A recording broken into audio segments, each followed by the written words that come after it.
Happy Saturday. Hello there. Hi. And welcome to Live from Rabs from inside the Insane Asylum, Rabs Country Lanes.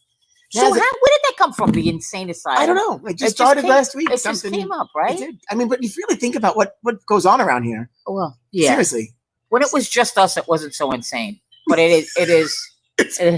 Now that there are other people in the building, it's definitely insane asylum. If I start to see rubber on the walls here, I'm going to get a little nervous. Yeah, or if you start seeing like lick prints on the glass, I'll be concerned. I'm going to be very concerned. Well, hello everybody and welcome. Happy Saturday. It's beautiful outside. Oh my today. God. Yes, it is. Good golf day. We were that nasty, sticky weather the last couple days. It really is beautiful today. What a day. I just sat on I never sit outside in the front of my house. I sat outside on my porch this morning, and it was just nice. Yeah, beautiful. And it was nice and quiet, which I think I liked about it. Dennis got here early, so we'd have a good seat. I hope that seat's nice and comfy, Dennis. Cushioned, I hope. Cushioned? Yeah. And hopefully Olivia does not have the scissors and knife behind you today because you'll be in Did she have a knife too? She was cutting his threatening to cut his hair. I don't know if she actually cut his hair or she was threatening to cut his hair, but he was worried that she was behind him with a scissor. I understand. But it could have been a knife because of course, he couldn't. Who knows? Yeah. Right. She could have had a. Yeah, you know what? It's funny because I've been watching Dead to You, and when I watch a show. Like I am definitely watching it. That's what I'm tuned into. I don't want to watch anything else because I just want to keep. You don't watching. want to miss anything, right? But I get so, and even when I read books, I get so wrapped up in the characters. It's just it like infiltrates my life. And that show, think about the two insane characters in that show. I have to say, Christina Applegate. I killed your husband, but I want to be close to you. Great in that Kelly movie. Bundy. Oh God, yeah, that's another one. Kelly Bundy. I mean, but they play these characters that it's a good show and it's good writing. So I like it. No haircut yet, and Olivia asked him twice, and he's still alive, so we think.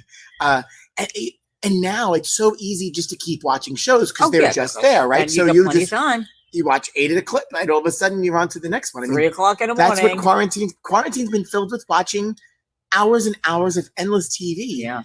And I'm telling you, it's getting worse because when we come out of this, there's no way I can watch anybody's going to catch any one of those shows again. The only thing is, you won't be watching 8 episodes at a time. So hopefully you'll be able to space it out. Well, it is going to be 8 episodes at a time because it's 8 different shows, 10 different shows, and you're going to be watching an episode at a time. Again, I'm going to put my request in for the TV in the office. That's it. I won't bring it up again. That's so productive.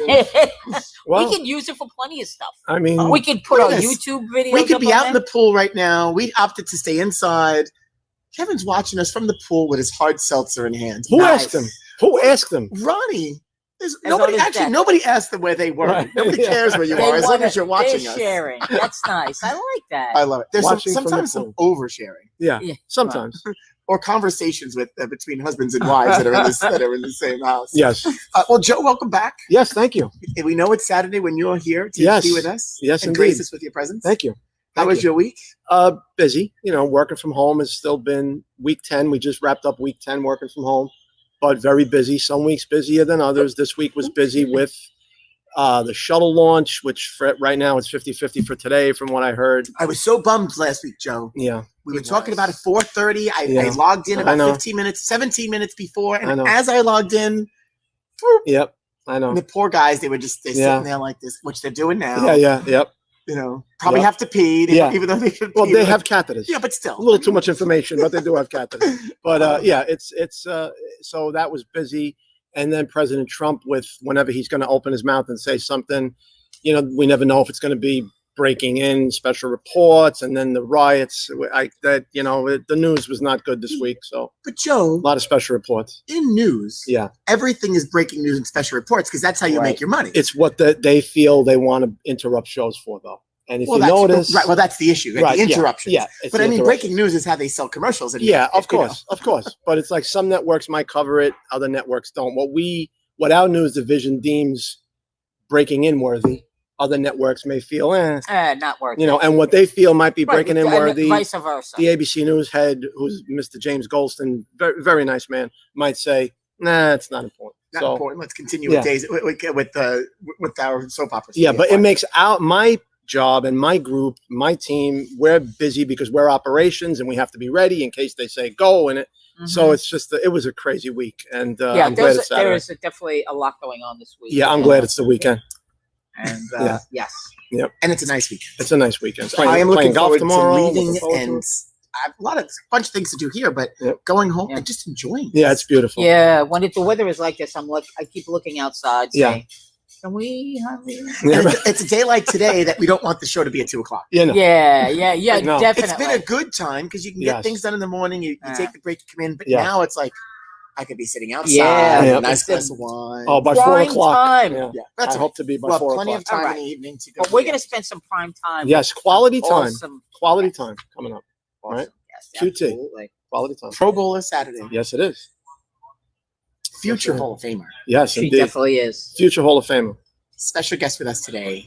Naz, introduce our special guest for today. Shannon O'Keefe. The one and only. There she is. She's on the set. And she's on the set. She's on the She's set. live in studio. She's right here. She's there Hi, and she's here. Shannon. Hi, Shannon. Hi. How are you guys? How are you? I'm good. You interrupted Okay, my thank you interrupted my son, Shannon. I'm just kidding. I'm I gotta so do it sorry that we're interrupting your. Such fair skin, so I just gotta be out for like 30 minutes and then take a break. So Yeah.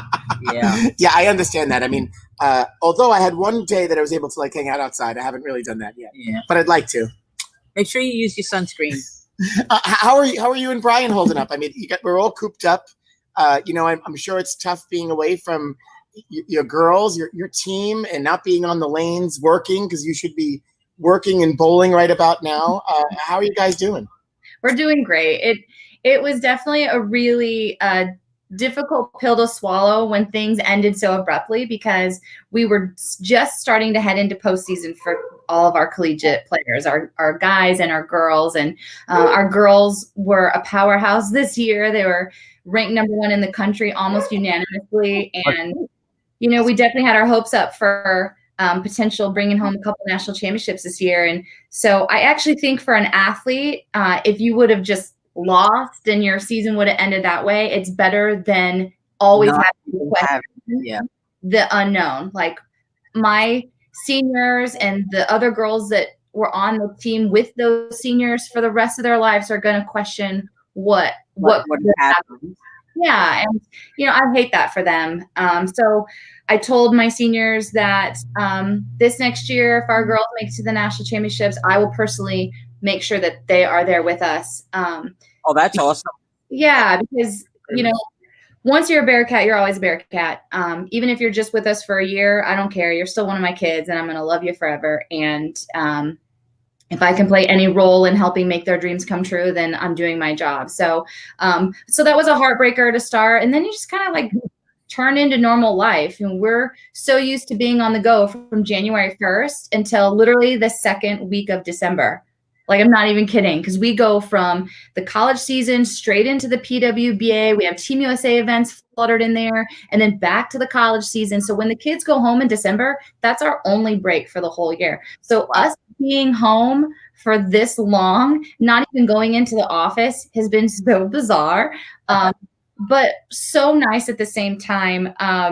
We had a little heartbreaker earlier this week. We lost one of our puppies, and I'm so grateful that we had this time at home to just love him and snuggle him the last few months, not knowing that this was going to happen. I would have been absolutely devastated had I been on the road on tour, having to say goodbye to him. So, silver linings here and there. We've been working out a lot. We've expanded our home gym. I'm running 120 to 140 miles a month and getting some additional workouts in during the week. So, it's good, healthy lifestyle, cooking a lot at home. It's good.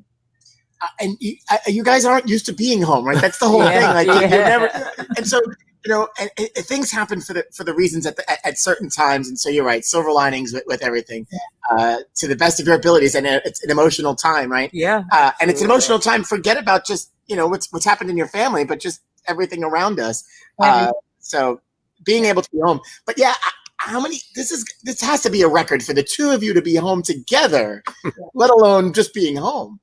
Yeah, I think last year, for 2 straight months, Brian was only home for a total of 7 days in those 2 months. And I wasn't too far behind, maybe home for maybe 14 days over the course of those 2 months. And so we're always on the road. Like I said, we're either leaving on a Thursday, traveling with our college girls to a tournament, coming home Sunday and doing it all over the next week, or then towards the same thing. It's Thursday or even Wednesday through Sunday. And so I don't think our dogs are going to know what to do once you leave. they're going to abandon them. Oh, who watches the dogs while you guys are away? He literally, people say this all the time with their children. It takes an army. It literally takes an army. So we had 4 dogs, which I know we're the crazy dog people, but whatever. We had 3 labs at one point and a little schnauzer. And we lost Cola a couple years ago. And so we had just the 3. We had Lincoln, Saber, and this little schnauzer. His name is Little Guy. And so then in October, our girls were driving back to campus on a Sunday night, and there was this little puppy running down the highway. And they picked this little thing up. It looks like a little black lab. And they knocked on all these doors and nobody was claiming this little baby. So they brought it back to campus, which is a no-no, but whatever. And so they got up Monday morning and took it to the shelter right down the road from campus. And they come in the office. Brian and I share the same office. So not only do we ride to work together, we're in the office together. I can't shake this guy. No, I'm just kidding. So we're sitting there and the girls come in and they start telling us about this little puppy and they start crying because they don't know what's going to happen to her and they feel so bad. And Brian's just working away on his desk, not even looking. He's like, "Where's this dog?" And I'm like, uh-oh. Once these girls start crying, man, they got him wrapped around their little finger. And so he's like, "Well, are we gonna go look at this dog or what?" And I'm like, oh man. And it was like love at first sight. So we brought this baby home. We got her a couple weeks later. We named her Sonoma because that was the my first individual title on tour was the Sonoma County Open. And so we had that name for a couple years. And so then we were back to 4. And then we lost Lincoln. So now we're down to 3. But we have some senior dogs, and so we could take them to the kennel. Like they have the doggy daycares that also kennel them overnight. But Saber's going to be 13 in December. Lincoln would have been 13 on Monday, and then our little schnauzer's like 12. And I just think it's terrible to like put the older dogs in doggy daycare. They just can't run around like that. And so we literally have an army. We have a lot of boys in our program that live in the area. We have a lot of alumni that have stayed in the area. And so I try to spread the love, that way they don't feel like they're living at my house full time, but, maybe once a month, different people come and stay with them. And our dogs are very socialized and very loved. And so when we lost Lincoln, it was just so humbling and so amazing how many people reached out to us and shared their love and their stories of him. So yeah. It is sad. It's losing a member of your family. Yeah. It's like your kid. It's heartbreaking. And we got him when he was 8 weeks old in Rochester, New York, which is where we lived at the time. And then we moved to Milwaukee, and so he was there. And then we moved to Texas, and then here. So that little puppy lived in 4 states and 5 different houses, and just he was definitely one of our kids. So we've been fortunate enough to be able to have access to bowl at a center that is still not open to the public. And the gentleman that runs the center, he fosters puppies. And I can't even make this stuff up, you guys. So we go practice on Thursday, and one of our girls that just graduated, Taylor Bailey, she's living with us, which is like a dream come true, right? Like, I just love when my kids stay home. And So we go practice. We're trying to get her ready for tour as well. And so we get home Thursday night and she's like, hey, did you guys know that Gary fosters puppies and he just got these puppies because apparently a mom and 9 babies were abandoned in a cemetery. Oh God. And so he's registered with a rescue in St. Louis. And so anytime they have puppies, he fosters them. And so I text him and I'm like, do you have puppies? He's like, yeah. And I'm like, can you just, any chance you can bring him to the bowling center? We just need some puppy snuggles. And he was like, absolutely. And oh my gosh, you guys, like, I think we're going to bring one home. So as if you don't have, you have your dogs for your kids, but you have all your adopted kids. And Right. the best part about this, you just send them all back home at some point. Although you're letting them live with you, and I don't know if that's a good thing either sometimes. But you at least let them go. Go ahead, go back to your moms. Please get away from me. And anybody that's watching, please don't get any ideas. There's no practice happening here. Yeah, no. No. So thanks for putting that in our viewers' heads who have all already asked. You know, I'll come. I won't tell anybody. Nobody has to know. Just me. Right. Just one Yeah. lane. You Right. don't have to Just oil you. it. Yeah, don't have to oil Yeah. it. Right. Right. Yeah. Right. Yeah, Because that'll last a frame. They'll bowl on the super burn. Yeah. Right. I mean, that's We toast. live in Southern Illinois, and Missouri's been open for several weeks. And so we've been able to head over to Missouri and practice quite a bit over there. But it's open to the public, so anybody can do that. So, but we've been fortunate enough to be able to find a place a little closer to home. Not that it's that far. It's only 30 minutes to St. Louis from where we live, but it's nice to know people, I guess. That's right. For sure. Yeah, that's For right. sure. That's right. So tell us about coaching. How that transition was for you to go from, and I know you're still competitive and competing, but to kind of transition to part-time coach too, or full-time pretty much. Full-time. It's a full-time gig. Yeah, I was really nervous. Okay, so Brian and I, my husband and I, had this like pie in the sky idea. We both lived in Arlington, Texas, and worked for USBC, and we loved the bowling industry. He worked in the ITRC. He gave lessons. He's part of the Team USA coaching staff. I worked upstairs. He's the best. Give me a break. He's the best. We know it. I loved it. Being able to work in the industry that you're passionate about it's like a dream, right? I mean, you guys know. So we would talk like pillow talk, like, wouldn't it be so cool to coach collegiately and be able to do that together? But who's crazy enough to hire a husband and wife, right? And I mean, we know we could do it because we work together all the time. He's my coach. Like we could figure it out. But up until that point, up until I got that phone call from our crazy athletic director, who we found our crazy, who was not afraid and was like, yeah, I want to bring these guys in. I want to win national championships. Up until that point, I'd only ever really coached 9, 10, and 11-year-olds. And so to tell you, I was not scared would be a lie. I didn't know what I was getting into. I was good with the 10 and 11-year-olds, like, you're just teaching them the base and this foundation. But you have these kids coming to you that are extremely established. And I'm like, oh man, when am I going to be able to teach these kids? Thank God, literally, that he blessed the opportunity for my husband and I to do it together, because he's a gold level coach. He's one of the most well-respected coaches in the entire world. And so he has been able to mentor me along this entire path. And then literally it was like God saying, here you go. I'm going to bless you even more. After that first year of coaching is when the PWBA tour came back. And so it has been just such an incredible marriage. I am immersed in bowling from September when the kids get back to school until April. And I am coaching 20 girls on average every single day and just constantly reiterating about the sport of bowling. And so my knowledge has increased. And then we go to tournaments and we have to keep 5 girls lined up at all times on sport patterns, and just constant ball motion and reading that stuff has absolutely helped me. Yeah, without question. So it has really been such an awesome, incredible journey. And to be able to do that with my husband has been great. I'm in awe watching him work. He's got such a, I'm a little more high strung.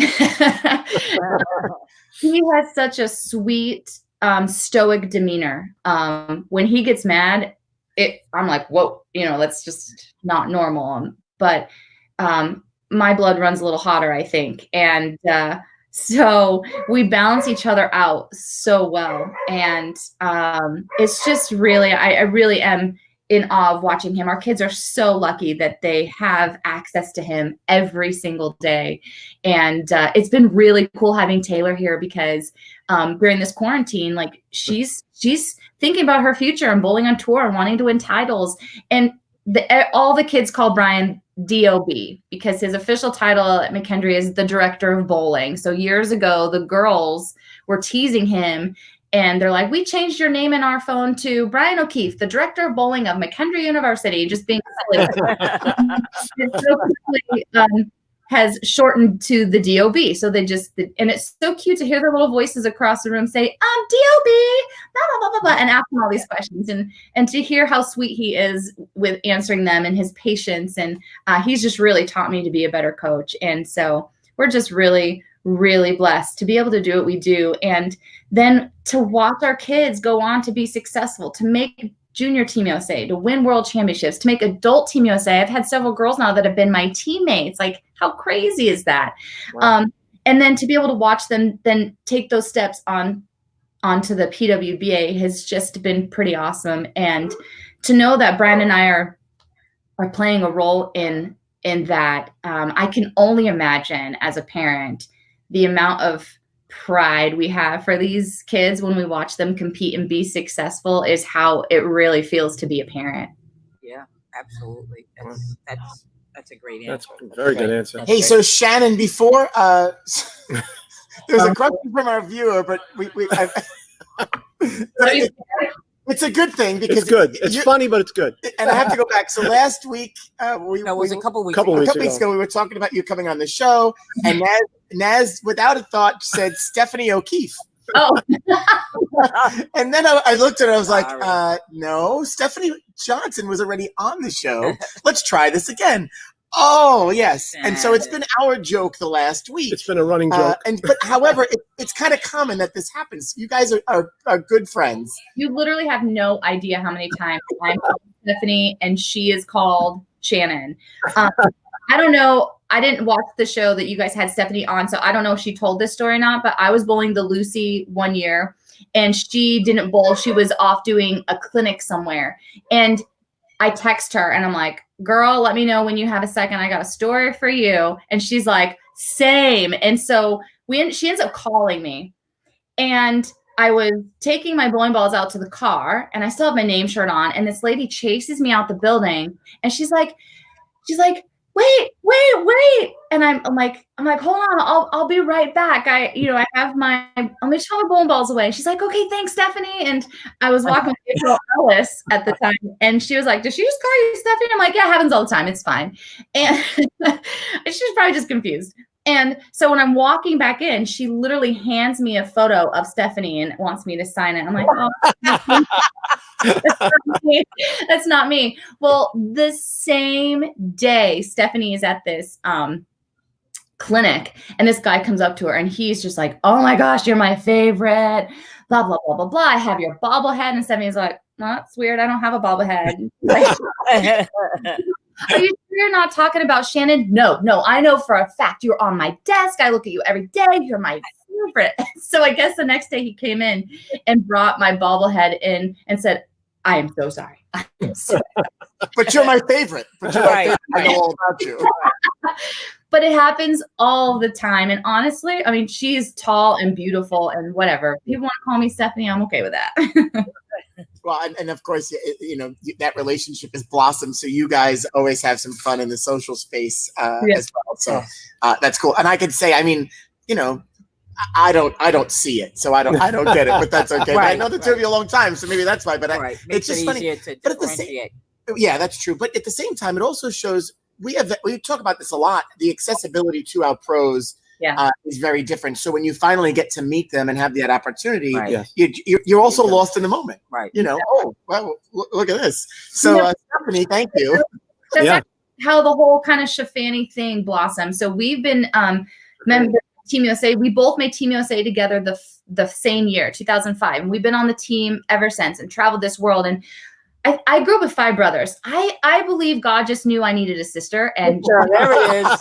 There you go. and so we have just, I mean, she is family for me. I'm her daughter's godmother. And, you know, she knew that we couldn't have kids and was on that journey with us because we were going through that whole struggle in Texas. And so when she had her little girl and she sent me a puzzle to the national championships and wanted me to open it before the national championships started in 2017 with my college girls. And we're putting this puzzle together and it says, Auntie Shan, will you be my godmother? Love, Kenzie. And I'm sobbing and I have my college babies with me. And for her to know me so well and to give me such an incredible gift is just, I mean, I have the coolest best friend. Sorry, everybody, but she is. And anyways, we were on our way to the U.S. Open in 2015 from Detroit. We pulled an all-nighter, so you're slap happy. You know, it's like the earliest flight. And so we're just being so silly and we start just being crazy. And I'm like, man, this is the stuff that people need to see because they only see us compete. So they see our game faces. And then when they bowl pro-ams with us, they're like, oh man, you guys are so fun. And I'm like, this is just how we are all the time. We're not competing. I'm just working. So, you know, and so that's kind of how this whole Team Shafani thing was born. It's just our way of giving them a little glimpse into like who we really are.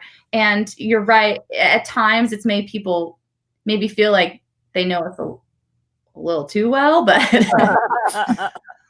well, you're all real people. And I think that's, you know, I think Yeah. we lose sight of that. Oh, they're professionals. You're real people. And don't get me wrong, you have a job to do. And I think the other part, you're very fierce on the lane. So when you're, Right. Shannon, when you're competing, know. it's like, leave me the Yes. F alone. Yeah. And Stephanie too. And it's a good thing Well, it's because their job. that's your job. Yeah, it's their job, right? So I could see where somebody would say they watch Yeah. you bowl and they go, "Oh, I'm not going Right. anywhere near her. Right. That bitch is bowling." No, she's working. Yeah. So Yeah. I can see that, and that people aren't always receptive to go walk up to. I mean, Right. you have both. You have the people that'll run right up to you. Yeah. Right. Oh And yeah. then I've never met you before. There's people that will tap me on the shoulder. Like I'll throw a shot. Like I'm in the middle of a block. I'll throw a shot and I'll come in, I'll sit down. I'll have somebody tap me on the shoulder and they're trying to hand me a bowling pin, like to sign. And I'm like, Yeah. well, sorry. Well, that's what the pro-am's for. Yeah. Yeah, people have patience. I mean, you got to teach them. And I think, again, it's the thing that our sport has always had a challenge with because of our environment. You know, there is no space. You know, there's times where the concourse is so small that there is no player penetration. And Right. people do have that access to you. Yeah. They don't really understand those boundaries. And I think maybe they've never bowled on that level and I don't think they're doing it on purpose. I just don't think that they truly are aware that this, you know, we're competing. This is our job in this moment. It's a professional. Like you wouldn't see somebody run onto a basketball court or onto the football field and say, "Hey, you know, sign my jersey." You might, I don't know, but it's not A common. police officer is usually right behind them, tackling them when they run on the field or the court. So Yeah. yeah. We definitely have had some scary encounters. We've had to have the PWBA staff walk us out to our car because people maybe feel like they know us better and Yeah. feel like they deserve access to us. Last year, we were in a specific location and we had a player entrance and it was just for the players. And so it was like 10:30 at night, finished a block and I had to go to the truck. I still had work to be done with the ball reps. And so I walk out to the player entrance and there was a gentleman just standing there. And it was just me out there kind of in the dark. And it kind of threw me off for a second. And he came up and introduced himself. I said, "Oh, it's so nice to meet you." And we had like a little exchange and that was it. And I'm like, "All right, well, it's nice to meet you." And I jumped up on the truck and then it wasn't like 3 days later and he's blasting me in a private message on Facebook that I wasn't giving him full access and that I I need to be better with my fans, and that how dare the ball reps after I bowled all day still need me to be doing work for them. And it's just, there's just at times, unfortunately, people don't understand tour, and it can be really scary. And he came out the player entrance, so people, like, even though it says players only, they're not really respectful of that at times as well. So there's a fine line, like, you want to be nice and give people full access, but at the same time, where do you draw that line so people don't cross it to then put yourself in danger, Yeah, very unsettling. That's not Creepy. good. Yeah. Creepy. Yeah.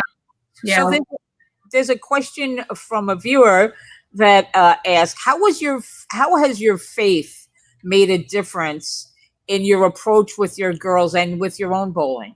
Oh, I love this question. So I grew up with a really strong faith. My family and I actually grew up Mormon. And then when I was like 18 or so, I just kind of realized that wasn't really for me, but I desperately still needed to have a relationship with God. And so I found this non-denominational church in Texas, just really strong Christian values that just spoke to me. And I really think it helps so much that no matter what, you praise God through the good. It's easy to praise God through the good, but, stay faithful to him and praise him through the bad times as well. And what has really helped is it's our foundation. It's who we are. I, with my entire heart, believe that I am nothing without God, and I'm everything because of him, and that he has given me this platform to reach people, to share my faith, that may want that, but they just don't know where to start. People that may be under-resourced and far from him, but they know that they feel that they need something. And so it's been really great to be able to share that and not be afraid to share that. And the amount of people that have reached out to me to have conversations like, how do I get started? And it's scary to go to church because I haven't been there for so long, and I feel like I don't belong. And, God doesn't judge, he loves everybody no matter what. And so that is really how I try to live my life. I don't judge like how horrible are some of these things that are going on right now in the world. And that's just not how I was raised. I was raised to love everybody. I don't care what you look like. That doesn't matter to me. And so that's really how we try to teach our girls is, you respect people, and that respect turns into love, and we don't judge people, because that's just not how Jesus is. And, we most certainly don't push it on them, but at the same time, it's been pretty cool. On some weekends when the girls aren't traveling, when Brian and I are going to church, and some of the girls, say, hey, I want to go with you and see what this is all about. And just to be available to them, to help them on their journey has been pretty great. But I really believe that everything happens for a reason, and that God has a plan, and his plan isn't necessarily for us to know all the time. And that's what faith is all about. Yep. And that if you stay faithful to him, he will show you his faithfulness. And I really believe that. And so it does help, the hard moments in life maybe not be as hard, pray a lot for comfort when you're hurting and things like that. And I just feel his presence all the time, and being able to teach our girls a little bit more about that has been pretty cool. We had this really cool moment. Again, I really try not to push it on them, but they, we don't swear, we don't talk like that. Brian always says, my little girls don't talk like that, and it's really cute. And we won the NCAA national championships in Baton Rouge in 2017. And a week later we bowled the ITCs, and we were in this, like, there's a lot of pressure when you win the NCAA national championships to then go bowl ITCs, because there's an expectation that, well, if you win this one, you got to win this one too. And so there's an immense amount of pressure that our girls were starting to feel. And all those NCAA teams were like, good luck, go get them. So our girls, it's like the match to make the TV show. And you could just see it on their face. They were bowling scared. Things weren't going well. And so I just pulled them together, and I was like, girls, like, here's the deal. like, you're not alone. You're never alone. Look at, you have all of us. There's nothing to be afraid of. No one's judging you. We love you. Just enjoy it. And just take Jesus with you. And they all just thought that was so funny because it kind of like put the tension, you know, like, and so the whole rest of the tournament, they would walk up to each other and like, just take Jesus with you. And it was the cutest, most adorable thing on the planet. And I loved it so much. And they ended up winning. And it was truly something special. And they were able to tap into a little part of like how I compete. And they may not have won. You know, I don't think that's why they won. I don't really know if God cares if we win. It's more about, you know, how we're living our life. But it taught them how when you can bowl freely and have faith that no matter what, good, bad, ugly, whatever, that there's a reason for it, and you can figure out what that reason is and learn from it, then we're moving in the right direction. And so Definitely. it's pretty awesome. Well, it's mindset. Oh, it's really the mindset makes a major difference. So all you did was take their mind, and that was a tactic you used to take their mind off the larger prize here and say, hey, just go bowl. Like, at the end of the day, but just go do it. Yeah. It's the mental approach, right? Like we always say, it's mind over matter. The mental approach is probably more than 50%, right? More than especially at a high level. Once you get to the upper echelon of bowling, it's probably 90% mental. I mean, I definitely agree with that. Your body, you may have days where you're not throwing it as good, but you're physically still, you know, pretty great. And it's all between the ears. And that's something we really try to work hard on with our girls is in the importance of the mental side of things and focusing on controlling what you can control and let everything else just fade away. Can you control the fact that the team over here that you're competing against just Brooklyn to beat you? No, you can't control that, but you can control how you react to it. And so we're really trying to teach them that. I feel like it's such an easy concept, but it's so hard to execute. Yeah, sure. Well, especially in the moment. Like, I mean, we've all been there. That opponent throws that shot, and you go, "Are you kidding me?" This is why I don't watch. This is why I'm in my no defense, no defense, especially the 9th, 10th frame when it's out of your control. You've done everything that you can do, and they're going to finish last, and you really don't want to watch. Honestly, it's why I don't watch, because right before I won the tour championships in 2017, we bowled the St. Petersburg Open. I think it was like one of the last tour stops before the tour championships. And I remember I was mentally fried, and I just needed to take some time off. And my husband's like, well, then just take a week off. And I was like, no, if I take a week off, I can't make the tour championships. All right, well, if you're not going to take a week off, then you got to find a way to stop being so freaking crazy. And I'm like, okay. And he's like, it can't be like, I for so long I competed that it had to be perfect. And if it wasn't perfect, it was terrible. And there was no in between for me. Well, nobody's perfect, right? So I'm literally setting myself up for a failure every single time I put my shoes on. And the things that would go through my head, I would never say to another living soul. So why is it okay for me to say it to myself, you know? So I just went into that tournament with the mindset, just control what you can control, let everything else go, just focus on that. And so I felt really good. And my very first shot of the entire tournament, I pocket 710. And I shooting. It's a test. Yep. Wow. Yeah, I was going to say, and then how'd that go for you? Because, you know, hey, honey, don't break my chops. But, you know, at the end of the day, the Players' Championship has been friendly to you. Yeah. Well, the tour championship. Yeah. So this was the St. Petersburg tournament. And so I took a really deep breath, and I was like, control, you can control. It was a good shot. It was a good shot. Just get one of them. It was a good shot. Well, I ended up went on and led that tournament and won it, which then propelled me into the tour championships when it was at Richmond Raceway for the first time. And I went on to win that. And I think being able to tap into something, like I said, I think it's a really easy concept to mentally just say, hey, I'm just going to focus on what I can control and nothing else matters. I'm not going to let it affect me. I'm just going to drown it out. it's very easy to say that you're going to do that. But then to actually execute it when the craziness is going on around you is really challenging. And I actually love the challenge. It's like mental toughness challenge for me, and I love it. That's great. That's really great.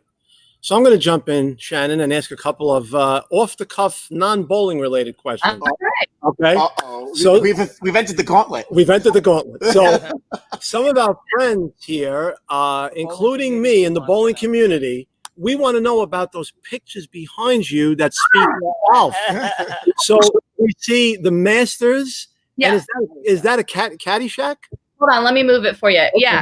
So Okay. my husband is a big golfer. Awesome. And I mean, he just loves it. So See that isn't it so great? That's great. What we love is it says it was done by David O'Keefe. No relation, but it's really cool. And then this one is actually signed by Phil Mickelson somewhere. Yeah, I can see Phil. Wow, that's awesome. Yeah, we have some more like over here. We have Rory McIlroy signed. Very nice. We have this one. This is Jim Kelly. It's signed My Best to Deep. Jim Kelly. That's my husband's nickname is Deep. And then my husband went to Nebraska, won a national championship there. And so this Husker Heisman stars, Johnny Rogers, yeah, and Eric Crouch, and they're all signed. So those are just some of our stuff in our office here. So that's really cool because we have a lot of golfers here in the bowling community, including me and including everybody here. So they noticed. That's awesome. But did you notice how her stuff is surrounding Brian's of course. stuff, right? When she went over to the corner, the Huskers there, her stuff was clearly surrounded. That's what my stuff's all in the basement in our trophy. No, that's what a good wife does. You put your stuff out there front and center too, for sure. So also, Shannon, you were a very accomplished female softball player, right? Can you talk about that a little bit? Yeah, I played softball my entire life. I mentioned earlier I grew up with 5 brothers, and so we were just kind of immersed into baseball and they played football and like whatever. I mean, I played volleyball growing up, all that stuff, but softball was my thing. You know, I lived for it. There's nothing better than the smell of fresh cut grass, and it just throws me back to my softball days. Yep. And I grew up in the Northwest, and so the winters were pretty mild. So at times we were able to play year round. And so I lived, breathed, like ate softball. That's great. I loved it. And my favorite time of the year is the women's NCAA College World Series. Like I will sit and watch every game. And if I'm not home to watch it, we're recording it. I tried out for the Olympic softball team when I was 15. It was 96 Olympics. So it was the first time softball was ever going to be in the Olympics. And that was when the dream of being a member of Team USA really bit me. And I made it to the top 60 women in the country at 15 years old. And I was like, man, I could do this. And then I started bowling. I went to college. I had a full ride to play softball in college. It was a center fielder. I played a little bit of everything. I had a really strong arm. I was really fast. So when I was younger, I was one of the only ones who could consistently catch the ball. So I played first.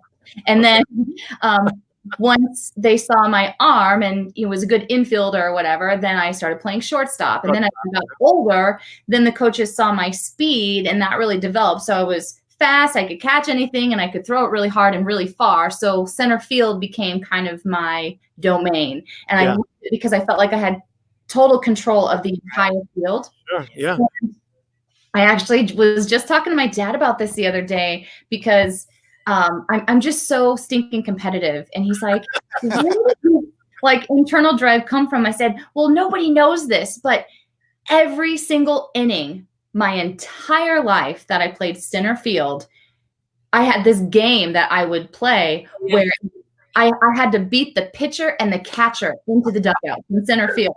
And it was like my internal game. And so people would always be like, hey, how'd you get here so fast? The other outfielders were walking in and off the field. But I've just always had this internal drive to be better and push myself harder no matter what I was doing, and softball was no different.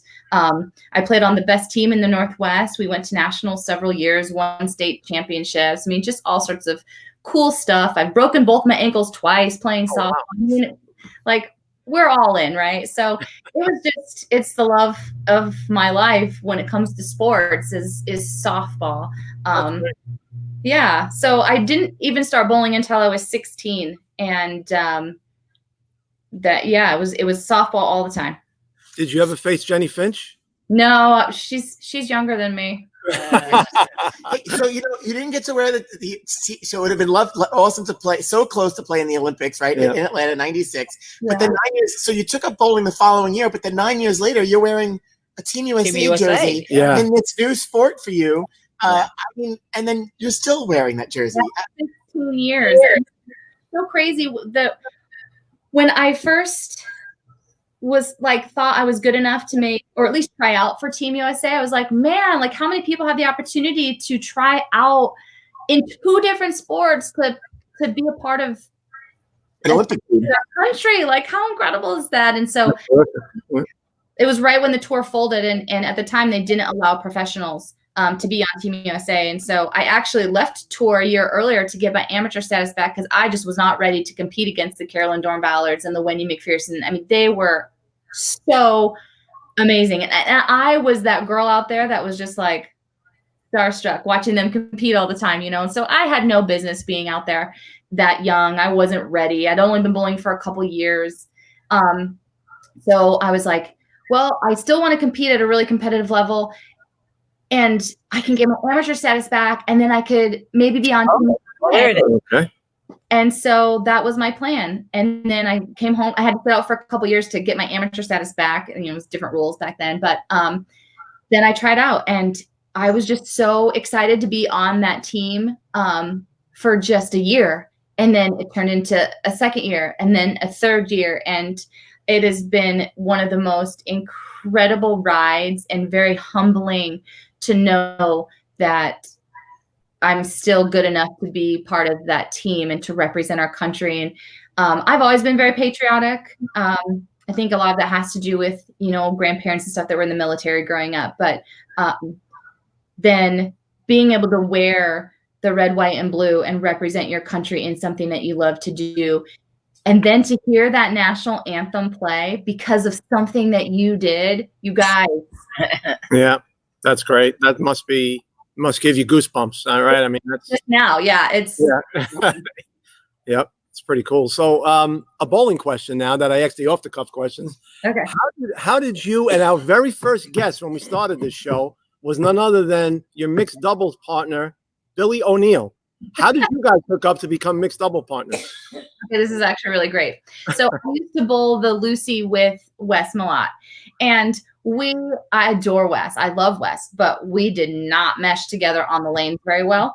Either I bowled well or he bowled well, and it just we both, I think, just needed to change the scenery. So we decided to split ways, and I'm like, well, crap, who am I going to bowl with?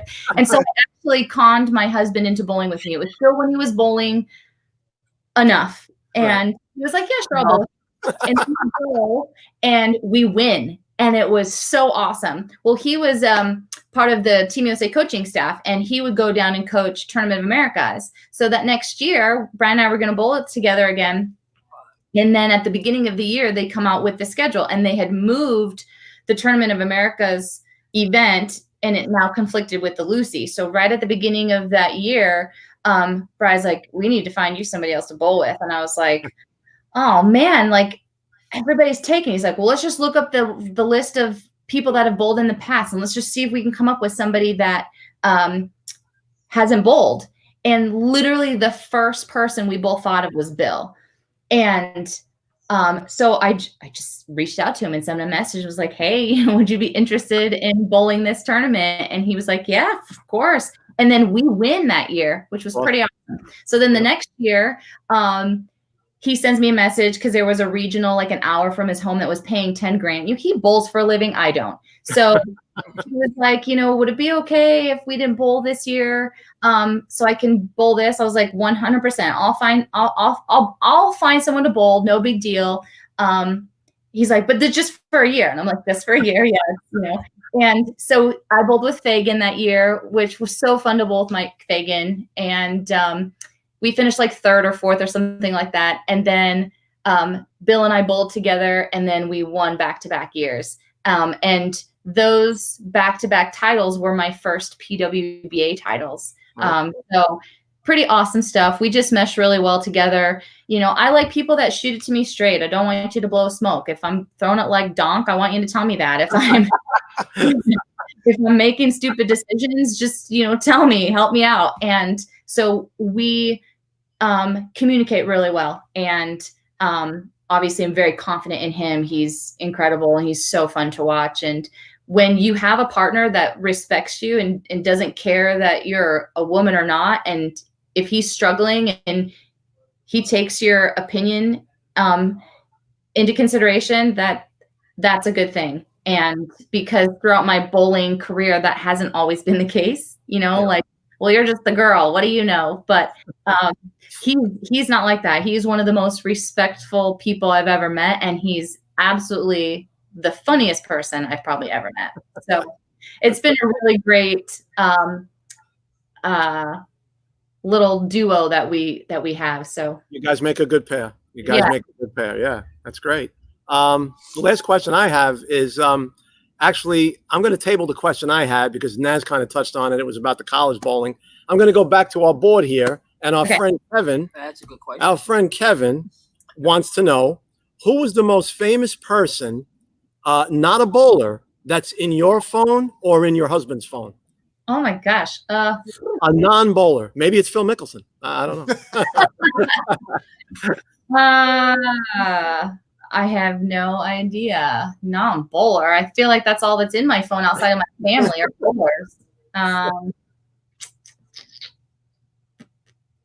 Well, we actually, I have a friend by the name of Joey Meyer and a friend in my phone by the name of Rick Carl. What's his last name? Rick Carlisle? No. The coach. He used to be the coach of the Pistons. Shouldn't even know his name. Corelli. It's Corelli. So we met these guys through NASCAR. So when the Tour Championships went to Richmond for the first time, Brian wasn't with me and I won. And so I got to stay. And that was the first time I was ever introduced to NASCAR, like live, like in person. And I fell in love with it. I think you either love it or you hate it immediately. And I just fell in love with it. Like, I've never been a car girl, like ever. Like, I do not look at sports cars or anything like that and be like, oh, dang. Like, that's just not my thing. A minivan is like, dang. No, I'm just kidding. But it's not my thing. But there was just something about the roar of those engines that you literally feel in your body. And then I just wanted to know everything about it. I would come home and Brian and Matt Farber, who was living with us at the time, they'd be watching a football game and I'd be in the other living room and I'd be watching the NASCAR race. And they would be talking about wedge adjustments and the chassis. And I'm like, well, what the heck is this? And I'm Googling it, I have no idea. And at the time, Brian would be like, my redneck wife, blah, blah, blah. Anyways, long story short, the next year we go back to the Tour Championships in Richmond. And we have this friend named Marshall, who has been in motocross for like 30 plus years. And Brian used to give him lessons at the ITRC. So that's how we became friends with him. And he's like, well, I'm coming because I know all those people. And I was like, okay. So my favorite driver is Brad Kozlowski. And the reason being is he's the first one I met because I was partnered up with him after I won for this little like charity thing. And he was so nice and so respectful. And I'm like, I know nothing about racing. He's like, that's okay. I know nothing about bowling. And I'm like, perfect. So, anyway, so I'm like, well, I have to have a favorite driver. So I just chose him. I didn't even know how to say his name. So so our friend Marshall's like, hey, I set up a dinner with this guy, Joey. And I'm like, okay, well, who's Joey? And he's like, well, Joey is Brad Kozlowski's private pilot and his spotter. And I was like, what? That's amazing. So we go and have dinner with Joey, and Joey loves bowling. Like, can't get enough of it. So he's geeking out over the fact that he's having dinner with us and only wants to talk bowling. And we're geeking out over the fact that we're having dinner with Joey Meyer. And like so much fun. So Joey now is a private pilot for Dale Earnhardt Jr., which is pretty awesome. Oh, So wow.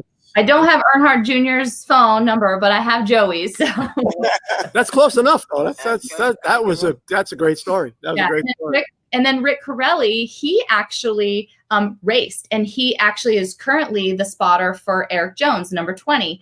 And Rick Corelli had the same injury to his neck racing that Dale Earnhardt Sr. passed away from. And he got out of the car and he survived, which is pretty crazy. But both of those guys bowled the Open Championships with us last year. It was so fun. Cool. That's really cool. Yeah, and Kevin makes a good point. The spotter is the key. Spotter Without a spotter, I mean, yeah. you're dead in the water. Yep. Yeah. So this whole like the NASCAR, scene exploding these last couple weeks, I've literally been in heaven. Like it's on every other day. So, right? So yeah, it's great. Yeah. Awesome. Really so just to go back to college a little bit, what's your recruitment process? How does that happen? Our recruitment process is all over the place. There's no right or wrong way to do it, right? It's just about trying to start conversations with people and see if they're interested in your college, if they want to come visit. I think it's really important. So come and visit. We'll talk to anybody. If somebody wants to come to our program, we don't tell them, no, sorry, our roster's full. Right. We don't do that at McHenry. A lot of programs do, but we do not. If somebody wants to come and be a part of my family and say yes to me and my girls, then I'm going to bring you in and love you, just like everybody else. And we're going to work really hard. Brian and I really believe in our ability to make all of our players better. We have some girls that walk in the door that may only average 160 to start, and then we have some of the best kids in the entire country that are coming. And we just really try to treat everybody the same and give everybody the same opportunity. And that's what I love so much about our little family. And we wouldn't be as successful as we have been if we don't have the right girls saying yes to us and guys. It takes incredible people to say yes to us. And I think that's why, like, forever, they're just going to be our kids. We just love them so much. But we do a lot of recruiting through email, mostly through email. Sometimes, somebody will reach out to us on Facebook. We try to just guide them over through our email because that way it's in one central location. It's easier to manage than on 5 different sites.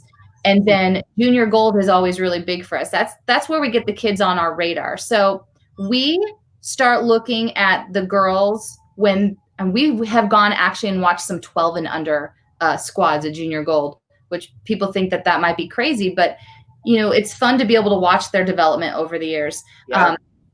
There are NCAA rules that a lot of people are confused about and don't understand.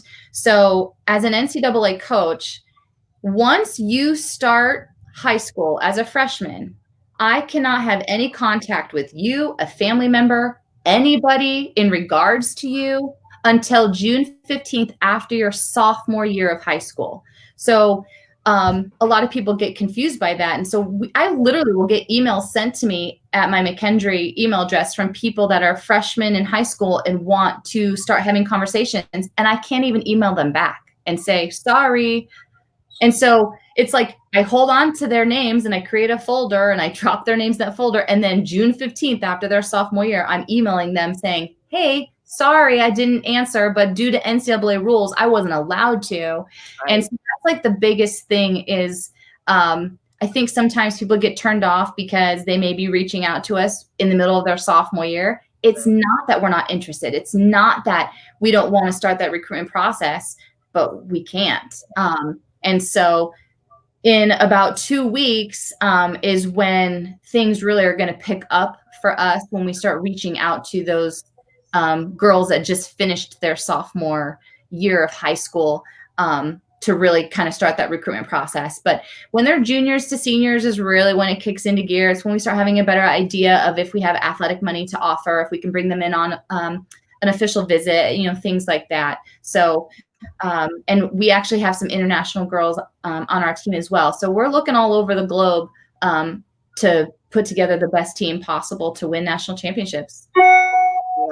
I could only imagine that with the success that you've had and just the fact that you and Brian are such nurturing coaches that recruitment probably goes pretty well for you. You probably have a lot of emails to answer, I would assume.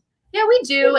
It's really tricky, right? Like, we've been consistently the #1 team in the country for the last 3 years. And so that can be scary to some people, right? You can be very talented, but then you can have some insecurity saying, well, if I go here, I could probably bowl all the time. But if I go to McKendree, I don't know.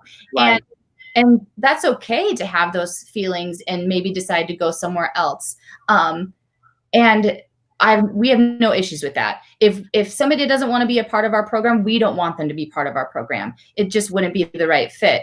We want girls and guys that are going to come into our program that aren't scared to fight for their spot, aren't scared to work hard, aren't scared to just dig their heels in, and may be okay not bowling on that NCAA team for that first year, but are going to work their tail off to get there. Because when you can build a healthy environment for kids to really be successful like that, not only are they building confidence in themselves as a player, they're building confidence in themselves as a human.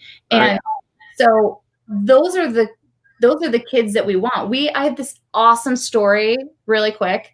There was a girl when we first took the jobs. Her name was Sarah Willie. I'm totally blowing her in here, but she was recruited by the coach before us. And when we were hired, she didn't know who myself and Brian were, and neither did her family. She bowled junior gold, but I think she bowled junior gold just because it was what everybody did. She didn't know that junior gold was an avenue to junior team USA. She just didn't know. And so when her parents and her saw that they announced that we were the new coaches, she was thinking of staying home in Chicago and going somewhere local. And then they Googled us and they were like, maybe we should give this a try. And so she came to McKendree, and that little girl, man, she had talent, but B, she had a work ethic. Like, I would be a millionaire if I could bottle up and sell it. And that is just a recipe for success, right? And then add in some good coaching in there. And within 3 years, her senior year, I believe she was player of the year for our conference. And she made adult Team USA with me. Like, that's incredible. Wow. 3 years, so we live it, we do it. If we have people that are willing to take that risk, I would say, and join one of the best teams in the country, and are open-minded and really willing to work hard, I think the sky is, the limit, or maybe even beyond, for them. So it's a lot of fun to be able to, when we're recruiting kids and they sit across from us and they say, man, I want to be on Team USA, or I want to be on Junior Team USA, or I want to bowl on tour someday. And then here we are, 3 and 4 years later, and we're watching it happen. And knowing that we're playing a role in that is just, it's really special. That's great. Yeah. And you guys have developed a culture there that is contagious, and you could see it when you watch the girls bowl. When you watch the teams bowl, I mean, and you guys are there, and the support, you could see it, and everybody sees that, and that's why they want to be one. That's what makes the program what it's become under your leaderships, and people want to be a part of something that's just a little bit more than just going to bowl for college. That's right. It's not just they're looking for the whole experience. And you guys have created that, and kudos to you. Yeah. And really, I would even say, and I don't want to take words out of your mouth, but kudos to the school for allowing one to see the foresight to bring you guys in, but for allowing you guys to have that avenue to do it. That's great. And our athletic director, when we came in for our little kind of recruit, like he recruited us, right? So we came in for our little visit, and he was like, what do you guys think? Because he doesn't know bowling, and we said to him, we sat across from him like, we think we can bring you a national championship within 5 years. Let us get an entire recruiting class in here, and we think we can bring it to you in 5 years. And we did it in 3. And then we bowled for it in year 4 and finished second. And he was there. He came to the national championships with us. In NCAA, you have to have an administrator from your school with you. And he was like, nobody's going but me. Our athletic I'm pretty sure he's the only athletic director that's ever gone to the NCAA national championships. And the thing that's really unique with bowling is there's no divisional separation for bowling on the NCAA side. So you have D3, D2, and D1 schools all competing for that same national championship. And so and this is what has been really hard for a lot of people at McKendree to understand, is that when we won the national championship, we beat Nebraska, University of Nebraska, Power 5 conference. Like, how is that possible? Because, you wouldn't see Nebraska's football team come strolling into McKendree's campus, and that probably wouldn't happen. But it's been really awesome, and the love and support that we have from the president of the university all the way down to athletic trainers. It doesn't matter. Like, everybody loves and supports our program, and it's just the culture. It's the culture of McKendree University, and it really ended up being the perfect fit for us to then build our little program and family this way. Brian and I don't have kids, and so we don't take it lightly that when someone is bringing their child to us and they say yes to us, it's our job to raise them for the next 4 years. They're not just bowling for me. I'm raising your child for the next 4 years. And that is the hardest part of our job, holding them accountable. And sometimes there's, some punishments that go along with that if they're not doing the right things. And we have rules, and we're going to stick to those rules. You have to, yeah. It doesn't mean we love you any less. Mistakes are made, you learn from them, and you move on. And we don't put up with the girl drama. And everyone's like, well, how do you do that? Well, it's simple. I don't put up with it. If you're going to create chaos and just not be a very good teammate, not be respectful, and be a little bit of a bully mentality, there's no room for you in my program. I was bullied really bad playing softball for several years. And I either had a coach that didn't pay attention to it, or had a coach that wasn't willing to sit the best players to protect me from it.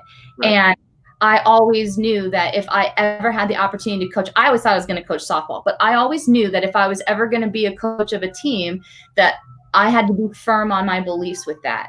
Yep. And I have been. Our very first year coaching, we kicked a girl off the team who just couldn't get along. We gave her so many opportunities and she just couldn't do it. And there's just no place. And there's girls that come into my program now 6 years later that still know that story, and it's scary to them. So that's a good thing. It's a good thing. No, that's very good. That is a good thing. But I think that it's created a culture where these girls come to practice, and it doesn't matter if they average 150 and have never really bowled before, as far as like sport tournaments, or they're the best in the country and they're coming here. To us, we see them as equals. And I think that really creates a very safe place for them. If somebody forgets to take their little shoe booty off and they fall in the lane, of course we run over and make sure they're okay, and then we laugh at it, but I think that is what has really helped elevate it and make it special. It's the things that happen at home that people don't see that then translates to success on the lanes that the people do see. That's awesome. I wish Really I was awesome. 17 again. Something tells me you'd go bowl at I definitely McKendree, would. and you'd be. I don't know. I got a granddaughter that. Oh, there you go. There you go. We might have to push her a little bit. Yeah, she needs a little. Alexis pushing. needs a little pushing. Yeah, she's still young though. But She's It's okay. young. Yeah. She didn't start bowling until she was 16. Right. Yeah, that's right. So yeah, it's proof positive. Proof Yeah, positive. it doesn't matter if you have a work ethic and you line yourself with great coaches. Yeah, that's you can right. do it. You can do it. Plus, McKendree, they rock the purple, Frank. They rock the purple. Yeah, do. so that's even better. They do. Yeah. And you guys have put the school on the map in a whole new way, which is really cool. That's And great. hey, we could sit here and talk for hours. And Shannon, we really appreciate you taking the time and chatting with us today. Thank you. you. Thank you very much. And listening to you is another breath of fresh air. air. Yeah. And we didn't even touch on some of the other bowling things. Yeah. But I can't wait for the tour to get back up and running. Yeah. Definitely. Because it's been exciting to watch you ladies have this platform that you talk about it, and maybe the silver lining in the time of not the tour going away and coming back. Well, now it's been your time to shine, and boy, you have. So Well, thanks. Really quick, speaking about the purple and tour is. It's so funny because like people will share, like stories or something like when I win, and I read a lot of the comments because people are so sweet, and even like people that are nitpicking, whatever, like everyone's entitled to their own opinion, right? But I see sometimes people are like, man, doesn't she own other bowling outfits? Why does she always wear the same one? Blah, blah, blah, blah. So, and the reason that this is my TV outfit is because this is the jersey design that my girls won the national championship in. And I really mean it. Like, it's not fake to me. They are my kids. God just knew I was meant to love more than one. And I really feel like it's such a blessing from him to be able to love so many girls every year. And when they go home for the summer, thank goodness we have a tour to distract me, because my heart hurts. I miss them so much. This is why I wear this, because this is for me to feel like they're with me even when they're not. And so that's what this jersey is all about for me. So anybody that ever questions why the heck I'm always wearing the same outfit, it means something to me. I was on the Beef and Barnsey show or something a couple weeks ago, and they're like, what superstitions do you have? I'm like, I really don't have any. They're like, oh yeah, the girl that wears purple all the time. I'm like, no, it's not about that. It's for kiddos. So I'm always rocking the purple for them. So nice. No, you didn't tell them that you didn't. The superstition is the fact that you don't wash the jersey. Yeah, that's the other piece. Okay. They don't. Oh, she's wearing the same thing again. Oh. That's my secret to winning all the time. I'm sorry, I gave it up. I'm sorry. All right, Well, thank you so much for having me. This was so much fun. Yeah, it was a lot of fun. And, A lot of say fun. hello to Brian. We see you guys. Big hugs, and we'll see you soon. All right. And good luck. Good luck. Good Sharon. luck. Good Thank luck. you. Bye, guys. Bye bye. That was cool. Wow, she's awesome. He's great. No, I mean, what you get to talk softball and golf with a pro bowler. I mean, come on, home run, right? And you could, and you talk about she talked about the softball experience, which I didn't know. Yeah. Know Shannon a long time, and that's not I a Googled full it. story I heard, I Googled which is pretty cool. Yep. But you could tell she's an athlete. Yeah, definitely. You watch her Yeah. bowl, Yeah. and I knew she played softball, Yeah. but you could tell natural. Oh, she's a athlete. natural athlete. And she certainly she works on it. Yeah. And you could see that she works with her girls Yeah. and the she's- guys too, but they work with their students to push Yeah. them, because an exercise regimen is so important Definitely. in any sport. Absolutely. So I mean, it seems like she's there, no nonsense, but nurturing, which is what people need to grow into good adults. Positive I mean, coaching. and Yeah. a space to feel safe Yeah, definitely. and to kind of make mistakes, but know your boundaries. Yeah. And, listen, anyone who is blessed to be able to be part of that program, That is a that's blessing. amazing. I mean, That they is have amazing. rules and they follow them, encouraging their conviction, and Yeah. that's what it's all about. Yeah. yeah, and you could see that. Definitely. And she really was one of the best interviews. Really, she's got so much passion, but Oh, she's definitely. she's got it. She's got the whole package. Right. And so, Yeah, she right. does. and we could have even invited Brian on. We could have went for another hour. Yeah, right. And Brian's kind of quiet, but he's really not. Yeah. And they are. And when you talk about a coach, Top really, notch. and knows so much. Yeah.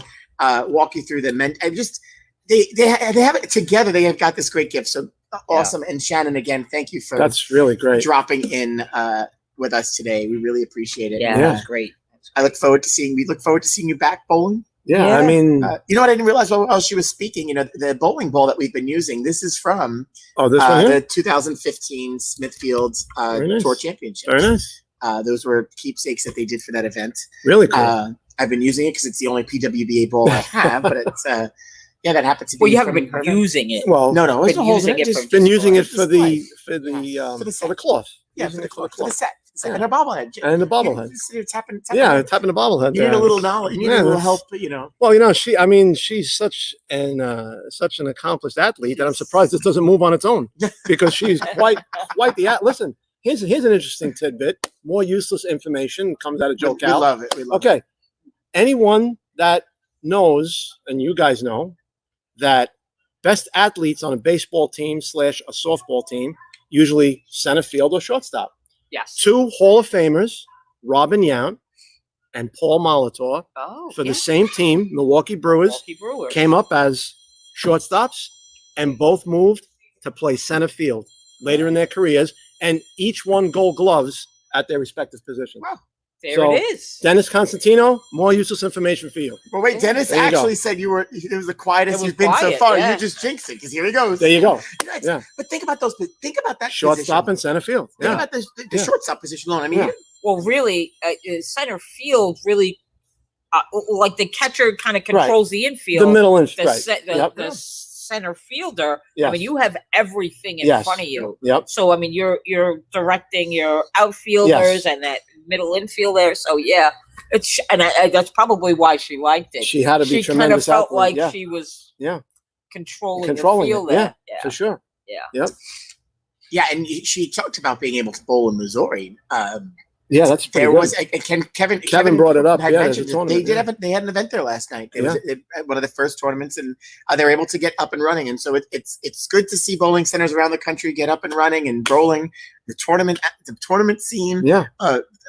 I saw a bunch of those Facebook posts yesterday, and they were just excited. They were just excited to just get bowling. Yeah. Yeah. People So were I mean, anxious we to all get are. back We're all Yeah. chomping at the swinging bit things.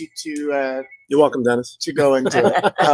I was a little distracted because of work today. My phone's been blowing up with. But it looks like the launch is happening. Yeah, as of I 2:53, keep it getting looks like alerts. the launch is still on. Yeah. And then I got another thing in the office happening with one of my guys that when I get home I'll take care of. Oh But boy. it's Hey, something that's You whatever. take care of him. I'll There might take be care of another it. problem. No, I'll take care. I'll take care of it. Don't worry about it.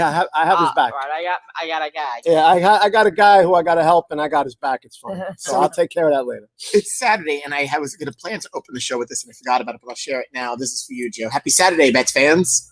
Oh, the Mets fans. Let's check out what's happening I as missed the she's baseball. I missed the baseball. Please stop watching the game over my shoulder. Baseball umpire at home.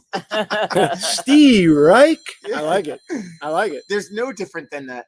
We Naz and I talk about this a lot. We go to going to a game. There's the umpires in the it's sitting out in the stands everywhere, every part of the stadium. Everybody's an The guy umpire. who can't, the guy How sitting in the can outfield you that can't see tell- shit. Yeah. How can you Right. tell what a strike is Right. when left hand? If you're on the first base side Yes. and a left-hander is at bat, you can't honestly see the strike. No, Spot they on. can. Come Spot on. Naz. I mean- Spot on. And then I But love now, but they have all the TVs at City Field with Yeah. all the TVs underneath. Yes. And then of course everybody's eyes come off the field. They're watching. I told you. I Right, told the you. instant replay. Yeah. The instant Uh, replay. you have to get to a Yankee game with our friend Bobby Coogan. Then you've lived. Then Holy you've cow. lived. Coogan is the world's best umpire. If he's sitting in the upper deck behind home plate, if he's sitting in the left field bleachers, how could that not be a strike? Bobby, we're sitting 400 feet away. How do we know? Right. Call a cop. Yeah. Call a So cop. shout out to our friend Bobby. I don't Well, think listen, he's but you know watching, what? but That's all. I yeah, think it's a that's passion. all right. It's the That's passion. all It's part of the of what we experience. It's the love passion. about baseball. Yeah. And Shannon talked a little bit about the NASCAR experience. And if you watch those telecasts and then the events that happen surrounding the Right. event at Richmond, it's awesome. They built 2 lanes. Yep. In the one part of the facility, they're part of the race. She got to start the race. Yeah. I mean, there's a big part of that whole taking bowling and that event at Richmond, and Yeah. it just immerses. But I had to say, I had the opportunity to go to the first Go Bowling race in Pocono, and I'm not a NASCAR guy. I'm really not either. But However, That is an to event. watch it live and Yeah. I had That's a hot pass. I went crazy. down. I got to sit. I got in a pace car. I mean, that experience on site, even sitting in the grandstands. We were in a suite. We sat we were all over the place. right, It is an experience like no other that everybody should if go you once. can, Right, go once. by all Yeah. means. Yeah. I mean, what go one for of it. the Pay the money. largest, not participation, but largest viewership. Yes. I mean, they get hundreds of thousands Yes. of people at those races. Yeah. People in campers and the Indy 500 crazy. is, I mean, the Brickyard, that is huge. And you know what's really funny? That something. I mean, listen. If it's on, maybe I'll flip through the channels, watch it for. I like to watch the end when it's like Right, it's almost over. Yep. But Check it flag.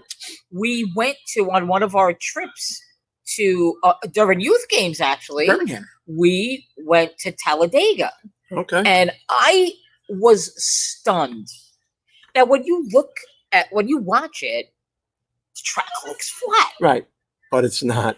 It is practically Yeah. a wall. I think is that the one is that Tallahassee 90? Is that 90 degrees? It's Talladega. That's where we went. Yeah, Right. it's And I think, I is that the one couldn't that's 90 I degrees? believe it is. It's, Yeah. It's close to, like at the in the middle. Like as soon as you get to the I honestly could not believe how and so the tour was great because they take you through the whole thing. They take you on the track and they Yeah, that was explain cool. to you that that's the only way that they Yes. can get the We can cars get the car from this up, yeah. flying off the track. Yeah, that's right. And you have to maintain a certain speed to be able to stay in a spot. Yes. But seeing that perspective of it just changed everything. It blows you away, right? Yeah. Because now, think of the skill that it takes to be able to, and those cars are so close together. Yeah. To just be able to do that, that's it was enlightening. That was Yeah. I remember that experience vividly. Walking in the place, the museum. It's really cool. Yeah, it's Yeah. really But nice. There, it's the science, but again, every sport has science behind it. So that's the science behind the fact that Yeah. the racing. Yeah. yeah. I think it's that pretty cool. you see what all the cars are built like inside Mhm. from the older cars and what the new technology. And if you Pretty amazing. I've had the opportunity to go to a few different ones, and so the Tricky Triangle and the Poconos, but it's a whole different experience. It's smaller, Right. totally different experience. And if you listen to the drivers, and I'm not a fan, but for those that are fans, you listen to this all the time and you have an understanding. But for somebody from the outside, you're listening to the drivers talk about the landscape and everything that goes with it, and Yeah. they thrive off the cult. They thrive off the culture. I mean, that's a whole nother Definitely. Right. Definitely. Yeah. conversation, but the yeah. culture itself is Yeah. cool. And of course, as we're sitting here, blast off apparently happened. Yes, it happened. Which is cool. Oh, So well, Thank good luck. God. Sending 2 men into space. Thank God. Less Um, work for me now. That's good. Elon Musk is probably a little happier today. Yeah, probably. Along Probably. with our, Yeah. it'd be an exciting time for aviation. Yeah, for sure. So, Yeah. hey, Saturday. That was a super That Saturday. was really good. That was really Tomorrow good. starts off a new week. We've got a bunch of guests lined up for this week. We've got our friends from Williams iWorks. We're going to talk some small business. Oh, there we go. And what they Is do Chris over gonna there. Be on the show? Are Are they Chris? phase 2? Are they phase 2? They're open. They're okay. They're limited. Yeah, they're open. But by in limited appointment. capacity, right? Yes, Yeah. but they're Okay. open. They've been open, and they've been pretty creative Okay. in this space. Good. Telling how they're taking care of their customers. I have an Right. appointment this week, Very good. but it's good. So Chris and Brian are supposed to come on. That's So let's see good. what happens. You never Right. know what the two of them. you don't know. Of course, our weekly check-in with Pam Silvestri. We talk food, and our friend Rhino Page is going to join us this week. So Oh, very nice. Oh, you know, Rhino. Maybe he'll talk about Mike Rhino Pellegrino. Pellegrino. oh, and more golf because Rhino's another one that Really? golfs Oh, yeah? every day. I'm Yeah. playing Yeah. tomorrow. Yeah. Can't And wait. We are Can't wait.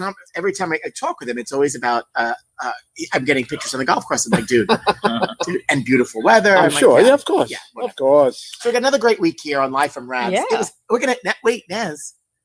Episode 70's coming. this Oh, my week. God. Can you 70. imagine that? So we've surpassed us all. Wow. 70. Yeah, that's right. That's right. Wow. So episode 68 in the books. We really appreciate you guys hanging out with us today, and Shannon really was great. Do you have an old photo? I don't today. I didn't. No I old mean, photo. I Okay. mean, All right. who's got time for that? I saw you right. scrolling. Well, I time is done. thought I I saw was you getting ready to scrolling. end I the thought- time. I'm getting ready to end the show. I thought maybe I saw you scrolling. I thought maybe an old Oh. photo was But popping up. before we do end, we do want to remind you, if you have talent, we want Talent. your talent. Submit your talent. Send in your talent. Send it in. Deadline. Send us your videos. Submit. We want to showcase your talent and award a champion of Rabs Got Talent. Very nice. Jugglers. Yeah. Juggling. I didn't even think of juggling. Yeah. Dancing, Dancing. gymnastics, Anything. whatever you do. Maybe I Singing, can. Maybe I'll call Bobby Coogan and tell him to send in his talent of umping from 400 feet away. TikToking. So, yeah, TikToking, yeah. TikToking. Yeah. Well, you know what? Until then, that was a fun day. But Very Naz, fun. That was awesome. enjoy the rest of your Have a good weekend. See you tomorrow.